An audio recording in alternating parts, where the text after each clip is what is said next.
Selamat malam, salam. Bapak Tari, Mama Tari yang sungguh bersuka cita, dan kita semua saudara bersaudara yang berkesempatan ada pada malam hari ini yang turut bersuka cita, dan tentu kehadiran kita itu turut untuk juga mendoakan. Karena itu saya harapkan supaya kehadiran kita ini yang turut mendoakan menjadi lengkap di saat kita melandasinya dengan kita beribadah bersama. Dan saya mohon untuk mungkin ada yang bercerita Bapak Mama, kita hentikan dulu supaya tidak mengganggu Bapak Tari dan Mama Tari, khususnya yang bersuka cita yang kita sama-sama rasakan, untuk mereka dilengkapi oleh firman Tuhan. Mari kita bersama-sama mulai ibadah ini dengan kita menyanyi Kidung Jemaat 289 ayat 1 dan ayat 3. Kidung Jemaat 289, Tuhan pencipta semesta, Kaulah yang maha mulia, dan kata-kata selanjutnya. Puji syukur terimalah atas berkat anugerah di rumah yang sejahtera yang Kau beri, di rumah yang sejahtera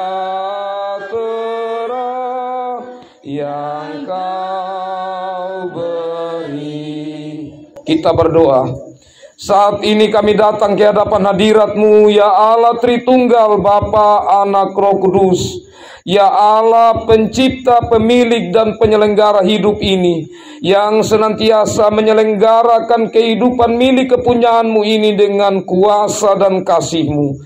Itulah yang juga dirasakan oleh keluarga kekasih kami di sini, Bapak Mama Tari. Karena kasih pimpinan Tuhan, karena kemurahan Tuhan, karena anugerah Tuhan, mereka boleh menikmati nikah perak ini, hari pernikahan yang istimewa di ulang tahun pernikahan yang ke-25 ini. Ya Allah Bapa di sorga, mereka sungguh merasakan akan kasih kemurahan Tuhan. Karena itu hari ini mereka mengundang Tuhan lewat ibadah ini untuk boleh menjadi landasan ungkapan syukur mereka. Dan saat ini kami akan bersama-sama membaca, mendengar, merenungkan firman-Mu ya Tuhan. Mari ya Tuhan, dalam Roh Kudus-Mu melingkupi kami semua. Biarlah sukacita kami menjadi penuh karena firman-Mu yang kami dengar. Itulah yang kami sungguh-sungguh harapkan sebagai doa kami yang hadir untuk keluarga kami di sini, dan menjadi pegangan bagi Bapak Mama Tari di dalam menjalani kehidupan mereka yang terus mengandalkan Tuhan. Ya Allah Bapa di sorga, mari datang dan berfirmanlah. Dalam Yesus Kristus kami berdoa. Amin.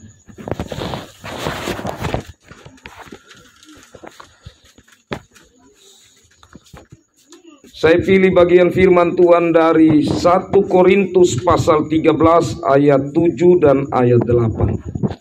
1 Korintus pasal 13 ayat 7 dan ayat 8.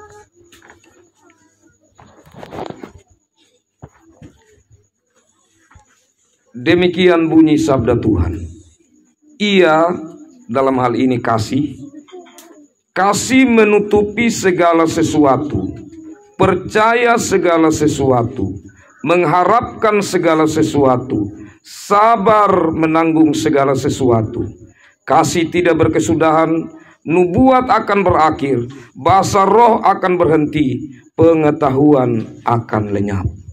Demikian sabda Tuhan. Berbahagialah kita yang senantiasa rindu sabda Tuhan dalam hidup kita, baik dalam keadaan susah maupun senang, terutama dalam kesempatan indah ini, di saat sukacita bersama kita rasakan, kita tetap membawa syukur kita di hadapan hadirat Tuhan dan mendengar serta memelihara firman Tuhan. Shalom. Shalom. Kekasih-kekasih Tuhan, saat Rasul Paulus menyampaikan suratnya yang pertama kepada jemaat di Korintus. Pada waktu itu jemaat di Korintus sedang bertumbuh pesat di dalam perkembangan iman mereka, terlebih khususnya dalam hal karunia. Karena kasih kemurahan Tuhan memberi kepada jemaat di Korintus berbagai-bagai macam karunia. Hanyalah dalam perjalanan waktu mereka mulai saling mengandalkan karunia yang ada pada diri masing-masing. Oh, saya punya karunia untuk mengajar. Saya punya karunia ini lebih dari yang punya karunia bahasa roh. Oh, saya punya pengetahuan. Saya punya karunia untuk bernubuat. Ini yang lebih tinggi. Dalam kenyataan seperti itu, khususnya di bagian bacaan kita ini, Rasul Paulus mau mengatakan, dari berbagai karunia yang ada, itu sementara yang harus kamu perhatikan, yang harus kamu pegang teguh, yang harus kamu senantiasa ingat, bahwa yang tidak berkesudahan hanya satu, yaitu kasih. Karena kasih itu mengikat, baik dalam perjalanan di bumi ini maupun sampai pada kekekalan, dalam hal ini di sorga. Di sorga tidak lagi dibutuhkan pengetahuan, karena kita telah ada bersama-sama dengan pengetahuan itu sendiri. Di sorga tidak butuh lagi nubuat.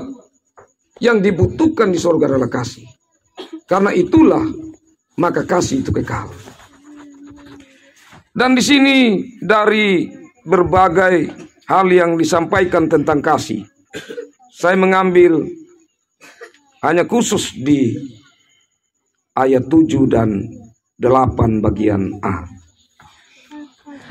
Kekasih-kekasih Tuhan sehubungan dengan syukur pernikahan perak, 25 tahun menjalani rumah tangga.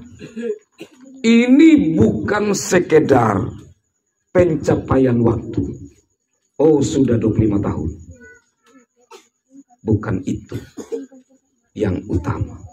Tapi yang paling utama dalam perjalanan 25 tahun ini menunjukkan ada bukti nyata dari kasih yang dipertahankan, dari kasih yang tahan uji, dari kasih yang terus diperbaharui hari demi hari.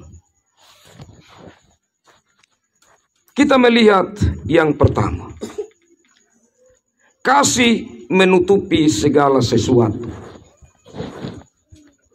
Ya, ini bernostalgia sedikit.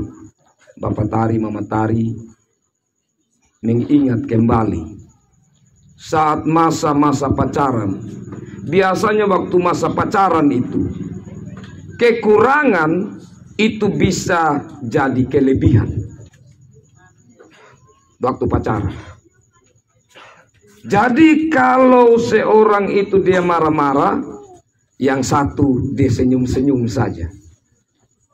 Tapi waktu sudah berumah tangga, teriring jalannya waktu, maka di situ mulai sudah kita merasa kekurangannya semakin jelas.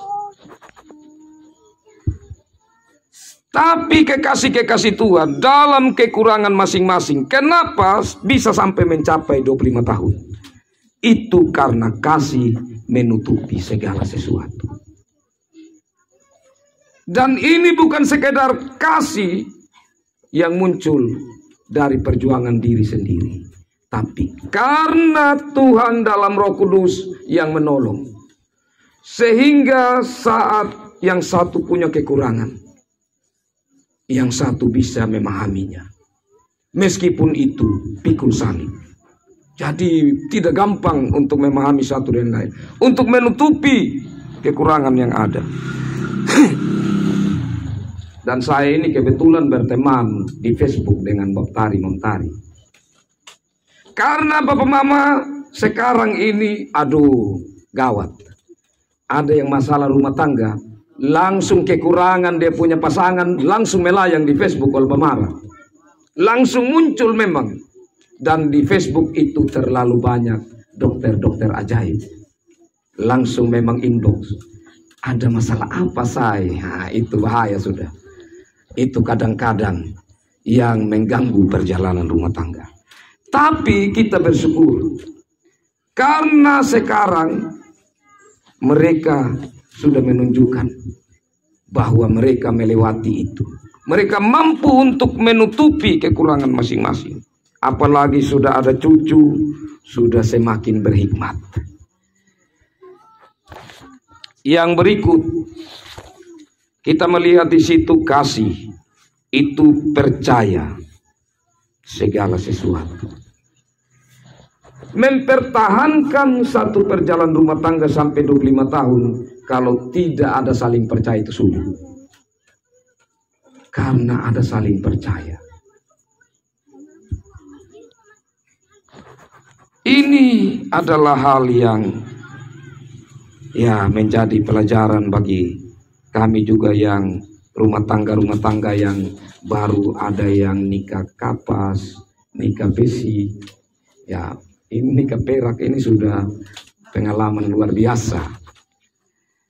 Saling percaya itu bukan hal yang mudah, tapi disinilah yang kita boleh belajar dari keluarga ini. Hal yang berikut, kekasih-kekasih Tuhan. Dikatakan di sini bahwa kasih itu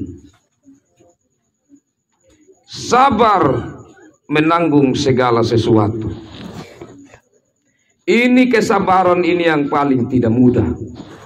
Jadi seperti dia meningkat ya. Dari mulai menutupi segala sesuatu, percaya segala sesuatu, mengharapkan segala sesuatu, sabar menanggung segala sesuatu. Kenapa ini paling tidak mudah untuk sabar menanggung? Karena kita manusia punya keinginan terlalu tinggi. Bukan sesuai kebutuhan, keinginan yang terlalu banyak. Apalagi kalau kita membandingkan dengan keluarga-keluarga lain, maka di situ tidak mudah. Tapi sabar untuk menanggung segala sesuatu. Dalam hal ini, dalam perjalanan rumah tangga Kristen, Bapak Tari bilang begini, Bapak Pendeta, saya ini yang paling penting. Dalam perjalanan saya mohon supaya Tuhan pimpin, saya bisa perhatikan saya punya anak-anak, saya bisa melanjutkan perjuangannya, saya punya orang tua, saya punya bapak yang sudah tidak ada. Itu tidak gampang untuk sabar menanggung berbagai hal di dalam rumah tangga, termasuk urusan keluarga. Bukan hal yang mudah. Dan kesabaran adalah satu modal di dalam menata kehidupan rumah tangga berhadapan dengan berbagai tantangan-tantangan dalam tanggung jawab sebagai kepala keluarga, termasuk Mama Tari sebagai ibu rumah tangga. Yang terakhir, kekasih-kekasih Tuhan, kasih tidak berkesudahan. Nah, ini berbicara tentang kasih yang sesungguhnya. Artinya kalau selama ini perjalanan Bapak Mama Tari mengandalkan Tuhan, maka pengharapan yang abadi dalam Yesus Kristus, sumber kasih yang tidak berkesudahan. Ini menjadi doa kita bersama. Yesus Kristus yang menjadi nakoda dalam perjalanan rumah tangga sampai tahun ke-25 ini. Dialah juga sebagai sumber kasih yang memimpin perjalanan Bapak Tari Mama Tari selanjutnya. Dan Yesus Kristus sebagai sumber kasih itu sudah menyatakan kasih seperti apa yang sesungguhnya dinyatakan. Kasih Allah dalam Yesus Kristus, kasih yang tertinggi. Tapi yang tertinggi atau dari tempat tinggi sudah mengambil tempat yang paling hina sejak Yesus lahir. Artinya kasih ada di dalam perendahan diri. Perendahan diri di hadapan Allah. Bahkan Allah merendahkan dirinya untuk memuliakan manusia, itu kasih yang tertinggi. Kalau Allah sudah merendahkan diri dalam Yesus Kristus untuk manusia dimuliakan, maka kita belajar untuk bagaimana kita menunjukkan itu kepada sesama kita, terutama yang ada dalam rumah tangga kita. Kita saling merendahkan diri satu dengan yang lainnya. Merendahkan diri ini beda dengan rendah diri. dia lebih kepada rendah hati untuk menerima satu dengan yang lainnya. Dan yang paling terakhir, saya perhatikan Bapak Tari, Mama Tari masih tetap memiliki pancaran wajah ganteng dan cantik. Kita berikan kemuliaan untuk Tuhan, kita tepuk tangan, Bapak. Ya. Kita tidak tahu lagi nanti kalau Tuhan berkenan di kemas. Tapi aura sekarang ini, karena itu kita dukung terus dalam doa. Karena wajah ganteng itu tidak gampang. Bisa banyak yang masih melirik, wajah cantiknya Mama Tari bisa banyak yang masih melirik. Tapi kita percaya bahwa mereka sudah komitmen untuk mereka memperhatikan anak cucu mereka, dan mereka mau menjalankan kasih dari Tuhan yang senantiasa mengikat dan menjadi teladan hidup rumah tangga Kristen. Tuhan memberkati firman-Nya, memberkati Bapak Tari, Mama Tari, dan semua anak-anak cucu, memberkati kita semua, memberkati Mama Kekasih, semua keluarga. Amin.